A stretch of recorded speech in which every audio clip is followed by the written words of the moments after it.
There are thousands and thousands of dogs euthanized every day in all the states.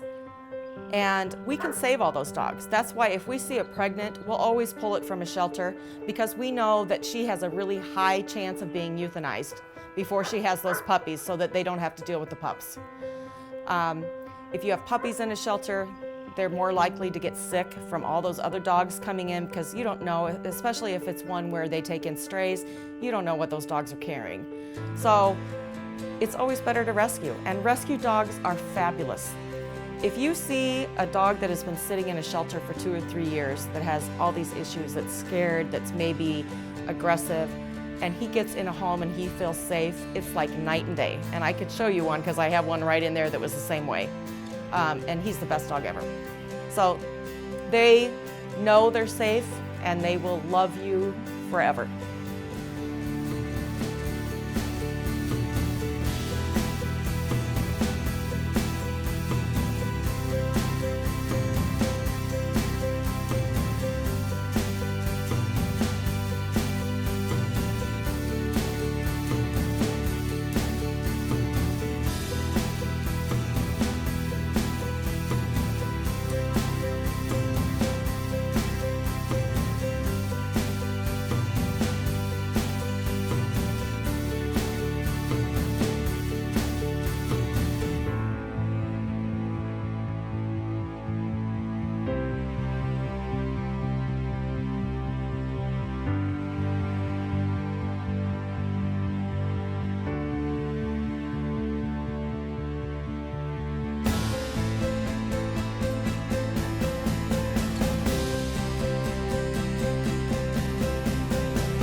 If you buy a dog from a pet store, online seller, or flea market, you're almost certainly getting a dog from a puppy mill. Puppy mills are factory-style breeding facilities that put profit above the welfare of dogs. Animals from puppy mills are housed in shockingly poor conditions with improper medical care and are often very sick and behaviorally troubled as a result. The moms of these puppies are kept in cages to be bred over and over for years, without human companionship and with little hope of ever joining a family. And after they're no longer profitable, breeding dogs are simply discarded, either killed, abandoned, or sold at auction. Puppy mills will continue to operate until people stop supporting them. By adopting a pet, you can be certain you aren't giving them a dime. So this is Forever Home Dog Rescue. We started in January of 2004. We're a 501c. We are completely foster-based, which means we don't have a building. All of our dogs are taken directly into homes. And we take in dogs from all over. A lot of times we take in the pregnant dogs so they don't have to be birthing in a shelter, and then we can adopt them out in their puppies. I am just a foster, so I take in any types of dogs, usually puppies. I prefer them.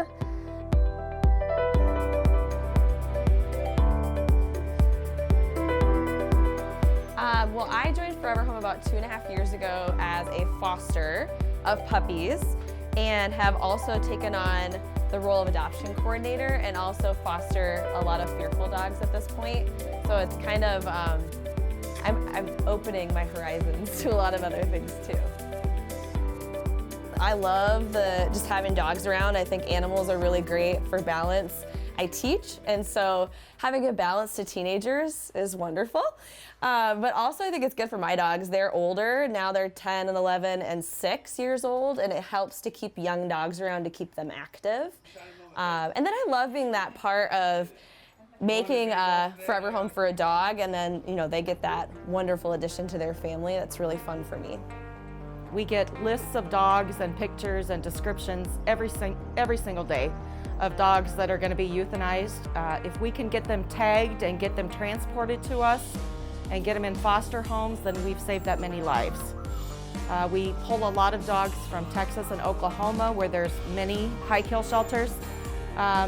We also will take owner surrenders of people who have passed away or maybe have to go into nursing care or come upon hard times. We'll do that also. We work with local organizations that are just trying to help out dogs, stray dogs or dogs that are being abused or such. We'll also take those in.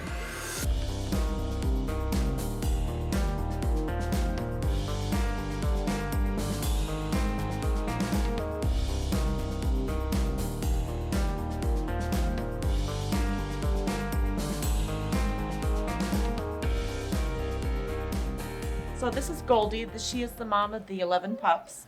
She is Airedale Lab mix. She came from a shelter in Oklahoma. She was brought up in a plane from Pilots and Paws. She was supposed to come earlier, but she had a cough, so she couldn't get on the transport. So she ended up having her puppies there.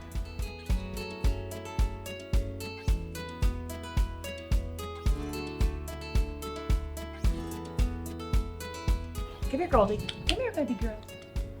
And they were 4 days old when she got here.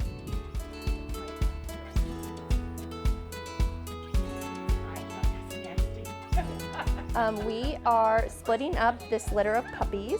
So at 6 weeks old, they're able to be parted from their mom. And so I'll take 3 home for the next few weeks until they find their homes. And I am taking 2 of them home with me to stay until they are 8 weeks old and they can be adopted out. And I don't know yet what I'm going to name them.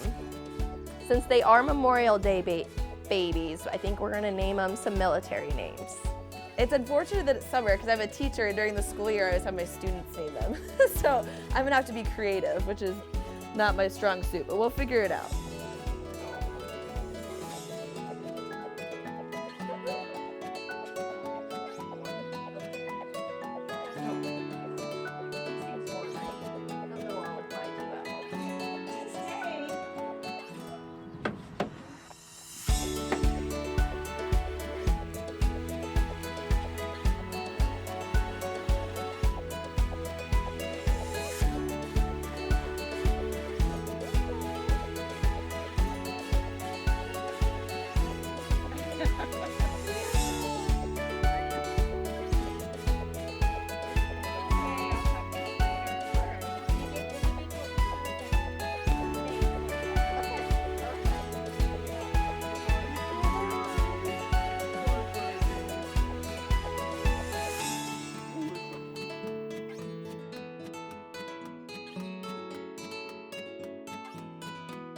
So we have an application that you fill out through our website, foreverhomedogs.org.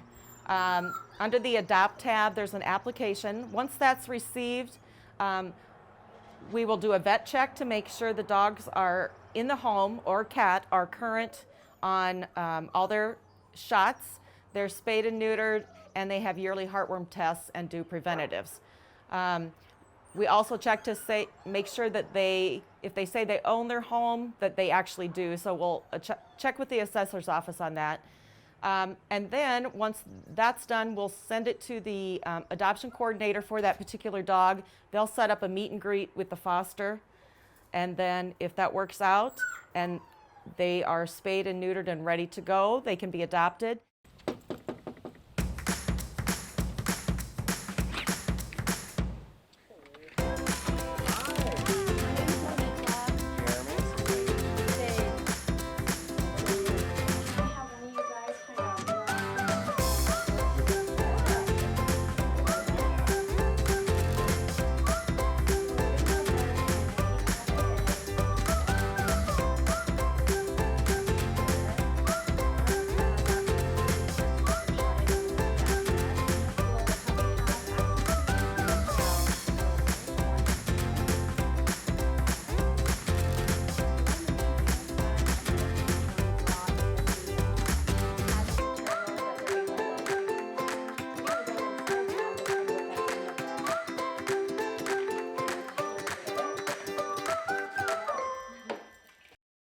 So one of the other things that we like to really talk about is that we have a Forever Home Dog Rescue alumni page. And so you can post on there to say, do you got any tips? Do you have any tricks? Is anybody seeing this out of the litter? Take a picture of something that you might be unfamiliar with and ask any questions. We have a very large network and a lot of people that have a lot of years of experience. So it's a really great location or network, I should say, to really get your information.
Actually, I was online just looking at the dogs, and I always kind of tool through them, wasn't really looking to adopt, but happened to see her, and the fact that she had all these puppies, and I think the caption was, "Oh, Goldie, you'll never have to do this again," and she looked overwhelmed, and I, for some reason, just connected with her and wanted to inquire about her, whether she had been adopted or not, and hadn't.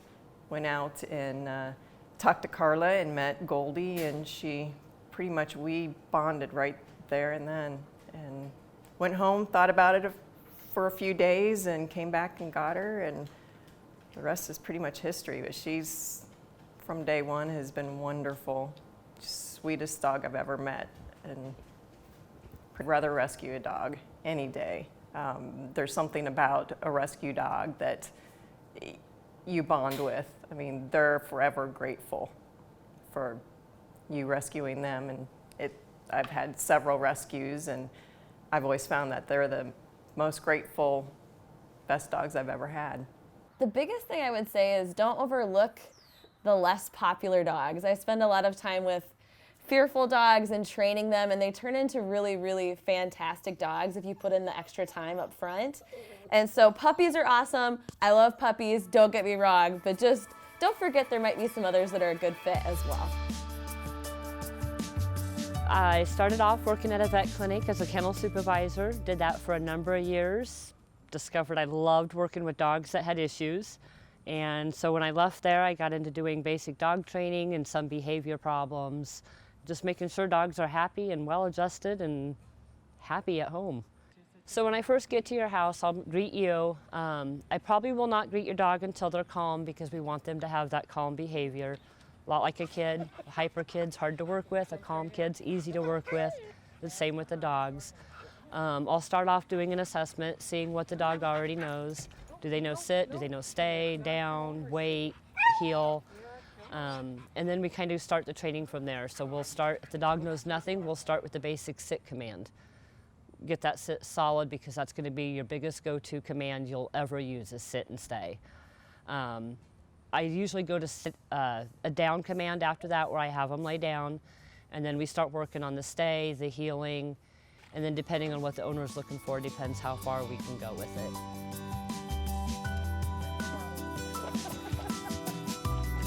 Hello. Yes. And this is how you stop jumping. He'll quickly figure out he can't jump, and you notice I'm ignoring him right now. And once he's calm and settles down, then I'll give him attention. See, he's sat down, he's calm. And look how much calmer he is already, just by waiting for him to be calm before I acknowledged him. Yes, well, good boy. Yes, I'll come to you. Yes. So yeah, so this is just a basic trick just to keep him from jumping. You can do this in the house, and they don't always like it, especially if they're used to it. But like for me, I have new grandkids. I don't want my dog jumping on them. So this is another thing I taught mine right off the bat, was the no jumping. Mine no longer realizes he even can jump. We would like to get to that point with Bear. Good job. And you notice I don't call him up. I come down to him to continue to encourage him to be calm. And yes, what a sweetheart. Yes, oh goodness. Oh, good old belly rubs. Yes. This is what I miss about working at the clinic right here. And as you can tell, most dogs love me. Well, she loves everything, but yes, I'm sure you can tell. Yes. And you notice when he came up, I just kind of calmly, I didn't say anything, I just calmly pushed him back down. And now I know he's gonna jump again.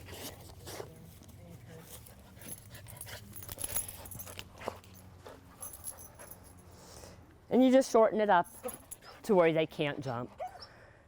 And some people can just stand on them. I have to hold the leash. Some dogs just pull me over if I don't. He is very strong.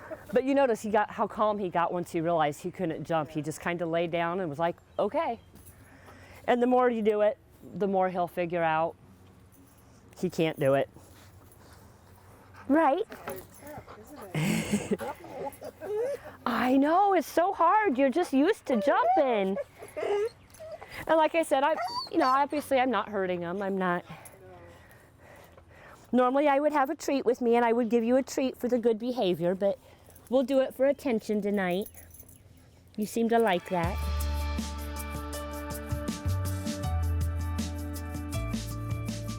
So today I'm adopting my puppy. His name is Binning right now, but when he goes home with me, he's going to be Ozzy. I'm hoping that one day he'll be a therapy dog. So I'm a teacher, and I am working on my counseling degree. And this little sweet guy right here is hopefully going to be working in some of that with me. So in order for that to happen, Ozzy so far has a really good temperament for it. He's pretty laid back for a puppy.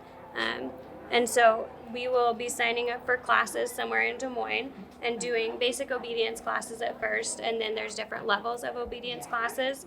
And one of the highest levels is therapy dog certification, where he'll be desensitized to being around children and other dogs. And the long-term goal is to be able to bring him into schools with me and into hospitals and nursing homes and that sort of thing. And to just kind of use the joy that a four-legged friend can bring and spread it with people who aren't able to experience that at home. We're at Genesis Senior Living Center in Des Moines, and we're having the pet therapy group here today to visit with our residents. It's good for the residents, it's good for the pets, it's a nice time to get everybody outside and just having fun. Well, I think it's very good for them emotionally. They get, that little bit of time and love from an animal. Most of them had pets in their life growing up, and coming in here, they just really miss that connection. This is Foxy Lady. She is my emotional support animal. She's 8 years old, so I got her as an adult. She did come from an abusive home. So getting her was a blessing for her and for us. The difference between an emotional support dog and a service dog and a therapy dog, emotional support is they're specifically assigned to the person that is dealing with anxiety or depression, and where they need to have a companion if they're feeling lonely. And the dog ends up being there for them in all kinds of ways. Foxy, like I said, she's very smart, and she can recognize ahead of time before I have a seizure. She'll warn me in advance by coming and sitting and just staring at me, and I'll start to feel some of the symptoms. But every time there hasn't been a seizure. She just was sensing what could have been. Along with an emotional support animal, there's also a therapy dog. And the therapy dog is there like we are here today, where she comes and she visits with the residents, gives them joy, helps them reminisce about their past pets. They love talking about their past pets. They all get to give her treats, and they just get to have some time with the dogs. We've got two here today, Teddy and Foxy. Teddy's a little bit smaller, but you can tell the residents just brighten up with the dogs. So a therapy dog can look a lot of different ways, but it's a dog that is brought into different situations where a calming presence might be needed. And so in schools, for example, with students who have dealt with trauma, a therapy dog can be somebody for them to pet while they talk about what's been going on. A lot of students just like to sit quietly with the dog and process their emotions. Dogs are some of the best listeners because they sit and they're calm. Petting dogs is proven to decrease stress and anxiety. In hospitals, it works kind of the same way, decreasing stress but also bringing joy to patients there. The last is a service dog, and a service dog is more like the police canines or handy, capable people, such as if they're blind or deaf, the dog is there trained specifically for that person and is their aid. Where they are unable to do something for themselves, the dog is there to help them. My biggest thing is if you're going to have emotional support animal, they truly need to be an emotional support animal. A lot of people are getting them certified as that just so they can keep them where they live or where they're moving to. Myself, I'd rather see those certifications go to the people who genuinely need that emotional support dog and not just anybody who goes to their doctor and says, I'm stressed, I don't want to give up my dog, and gets it. I think that takes away from the people that genuinely do need it. So they have to get the certificate, and we get apps for that quite often, actually, that maybe whether it's PTSD or not, or they usually just call it emotional support. So yeah.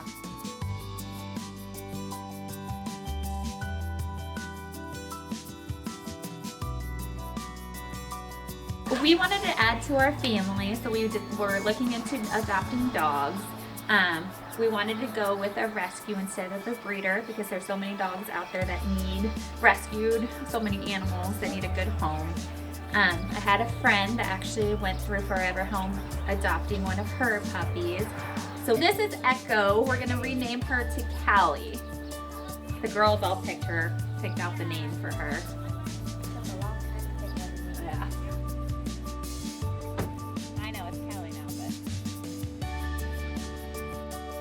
Good names.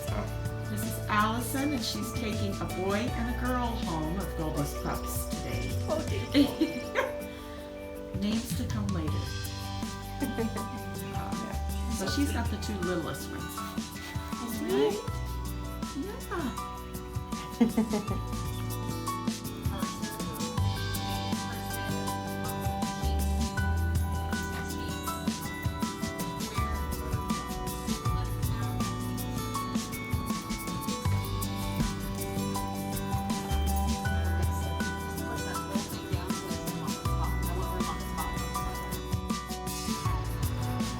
This is Danielle and Riley, and this is Gunner, and this is his new family. Can you go sit by your mama now? Come here, babe. So tell us why you were looking into adopting. Because we lost our lab in December, and he was sick, and we had to have him put down, and he was always in really good health before that, and so we just really missed having a big, loving dog. We have a beagle, and he was pretty lonely, and he was he was struggling because he lost his companion, and so we decided that we wanted another dog. And first we were kind of looking for an older dog, and then we decided that maybe a puppy, here baby, maybe a puppy would be better with little kids, so that we can make sure that we train it properly to be around kids and be good for kids. So Good. Riley, are you excited? Yeah. Lindley Joe, are you excited? Yeah, I can't get that. is Gunner going to be your best friend? I think so, but I got him. Okay, I think he's okay.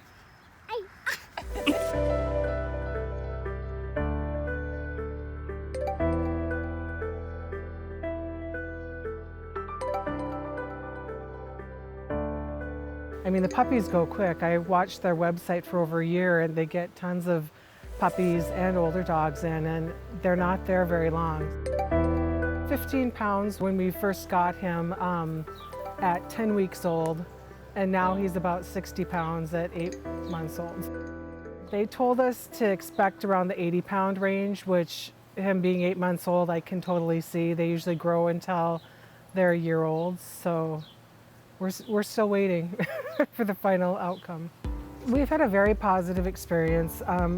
You know, you never know what type of dog you're going to get when you're adopting, because he came from, I believe, the Oklahoma shelter and was driven up here by a volunteer. So, you know, you don't know. He was young enough that, you know, with a puppy, it's, you know, you can shape them into being a good dog. But I would say if you want to get a dog, check the shelters and rescues first. There's so many puppies out there if that's what you want, and there's also older dogs that need good homes as well. And we had considered getting an older dog, but we have 2 cats as well, and we thought it would be easier to introduce the puppy to the cats rather than an older dog. So if you've ever thought about fostering, if you're a teacher and you're home for the summer or whatever, we can always use fosters, we can always use volunteers. We travel to pick up dogs to Kansas City, Bethany, Missouri a lot.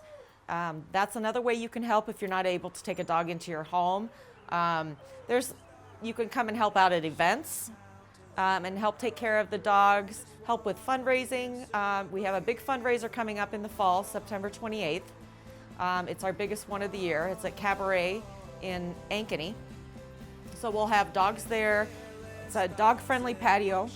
So I guess the most need that we have is for fosters, because the more fosters we have, the more dogs we can pull from shelters. My car is always full, which is a good thing, but we can always use paper towels, cleaning products, detergent, newspaper for puppies, old blankets, sheets.